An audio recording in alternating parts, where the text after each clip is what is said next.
आइए अब बात करते हैं कार्मिक अंकों के बारे में। हमारी ये जो जिंदगी होती है ये पूर्व जन्मों के कर्मों के अनुबंध से घिरी हुई होती है। हम इस धरती पर सिर्फ इसीलिए जन्म लेते हैं कि हमें अपने पूर्व जन्म के कुछ ऋण जो होते हैं वो उतारने होते हैं और इस जन्म में हमें वो मौका मिलता है कि हम उनको पूरा कर सकें। कुछ अंक आपके पूर्व जन्मों के साथ जुड़े हुए होते हैं और वो अंक आपके कार्मिक अंक कहलाते हैं। तो आइए देखते हैं कार्मिक अंक कौन कौन से होते हैं और उनके साथ क्या क्या ऋण अनुबंध होता है। इस वीडियो के माध्यम से हम जानेंगे।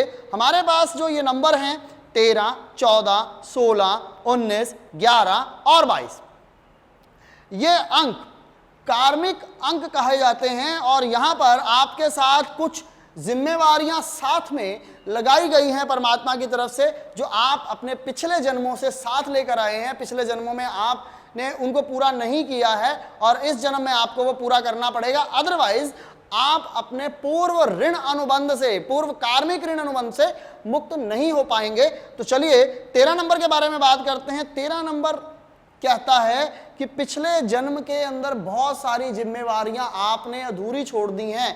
इस वजह से आप देख सकते हैं कि इस जन्म में भी जो लोग 13 नंबर से जुड़े हुए होते हैं उनके ऊपर बहुत सारी सामाजिक और पारिवारिक जिम्मेवारियां होती हैं और वो उनको निभानी पड़ती हैं, क्योंकि पूर्व जन्म की जिम्मेवारियां वो प्रॉपर तरीके से पूरी जिम्मेवारी के साथ नहीं निभा के आए होते हैं। तो एक समस्या उनके साथ ये हमेशा रहती है कि पूर्व जन्म की जिम्मेवारियां जो हैं आपको इस जन्म में भी निभानी पड़ती हैं। इस वजह से 13 नंबर वालों की जिंदगी में बहुत रिस्पॉन्सिबिलिटीज यहां पर रहती हैं।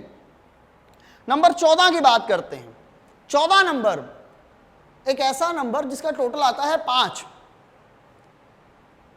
14 नंबर वालों ने पिछले जन्म में बहुत सारे सुख सुविधाओं का भोग किया, अय्याशियां की, अवैध संबंध बनाए। इस जन्म में उन्हें इन चीजों का भुगतान करना होता है। इस वजह से कहीं ना कहीं इनकी जिंदगी में जिन लोगों के साथ इन्होंने पिछले जन्म में गलत संबंध बनाए हैं उनकी जिम्मेवारियां इस जन्म में आपको उठानी पड़ती हैं और पिछले जन्म की अय्याशियों का फल जो है इस जन्म में आपको भोगना पड़ता है। बात करते हैं 16 नंबर की। 16 नंबर यानी कि केतु का नंबर, यह भी नंबर अहंकार और स्वार्थ का नंबर है, अवैध संबंधों का नंबर है। पिछले जन्म में आपने अपने अहंकार और अपने स्वार्थ का नाजायज उपयोग किया और अवैध संबंध भी जो हैं वो बनाए। तो इस जन्म में 7 नंबर केतु का नंबर मुक्ति का नंबर है, परमात्मा का नंबर है। तो परमात्मा ने आपको एक अपॉर्चुनिटी दी है कि आप अपने अंतरात्मा की गहराई में जाएं, आध्यात्मिकता की गहराई में जाएं और अपने इस ऋण अनुबंध से आप मुक्त हो सकते हैं। उसके बाद बात करते हैं नंबर 19 का।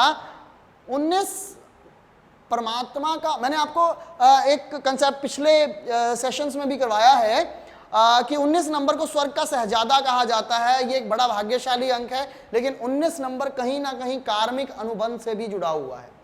19 नंबर वालों में प्रतिभाएं खूब भरी हुई होती हैं, परंतु पिछले जन्मों में इन्होंने अपनी प्रतिभाओं का गलत इस्तेमाल किया होता है, उसका नाजायज फायदा उठाया होता है, उसकी वजह से दूसरों को तंग किया होता है। अहंकार की समस्या पिछले जन्म में यूज की गई होती है।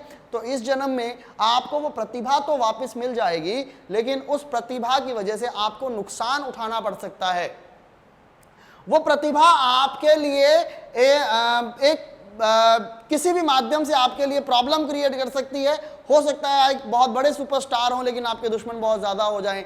हो सकता है आपको दबाने की कोशिश की जाए। तो आपकी प्रतिभा होने के साथ साथ आपको ये ऋण अनुबंध भी उतारना होगा, क्योंकि इसका इस्तेमाल आपने पिछले जन्म में गलत किया तो इस जन्म में आपके साथ गलत हो सकता है। तो ध्यान रखिएगा, कोशिश करिएगा कि इस जन्म में आप किसी के साथ गलत ना करें। उसके बाद 11 नंबर जो होता है, आप पिछले जन्म में महत्वाकांक्षी और स्वार्थी रहे होंगे, परंतु इस जन्म में परमात्मा का साथ आपके साथ है, बिकॉज 11 अपने आप में एक मास्टर नंबर होता है। तो अगर आप 11 तारीख को पैदा हुए हैं तो भी आप बहुत महत्वाकांक्षी पिछले जन्म में रहे थे, स्वार्थी रहे थे, लेकिन इस जन्म में परमात्मा ने आपको एक मौका दिया है अपने जो महत्वाकांक्षाएं और स्वार्थ जो आपने पिछले जन्म में यूज किया था, इस जन्म में आप परमात्मा की तरफ सामाजिक जिम्मेवारियों को निभाते हुए, लोगों को मेडिटेट करते हुए, लोगों को हील करते हुए अपनी उन रिस्पॉन्सिबिलिटीज जो पिछले जन्म वाली हैं उनको दूर कर सकते हैं और इस ऋण अनुबंध से मुक्त हो सकते हैं। और नंबर 22 यानी कि पिछले जन्म में बहुत सारी सामाजिक जिम्मेवारियां आपके सर पर थी जो या तो पूरी नहीं हो सकी या आप उसको निभा नहीं सके। तो 22 नंबर भी मास्टर अंक है, यहां पर भी आपको परमात्मा का साथ मिला हुआ है। अगर आप 22 तारीख को पैदा हुए हैं तो आपको सामाजिक जिम्मेवारियां इस जन्म में भी निभानी है। और वैसे भी 22 नंबर वालों के ऊपर बहुत सारी सामाजिक जिम्मेवारियां भी होती हैं, तो उन्हें इस जन्म में निभानी होती हैं। तो ये कार्मिक अंक थे, आपको पिछले जन्म से जुड़ी हुई बहुत सारी चीजें इस जन्म में मिली हुई होती हैं। तो अगर आप भी इन डेट ऑफ बर्थ में से किसी में बिलोंग करते हैं तो ध्यान रखिएगा कि ये चीजें पिछले जन्म से आई हैं और इस जन्म में आपको इनसे अवॉइड करना है अपने आप को, और आपको पिछले ऋण अनुबंधों से मुक्त होना है।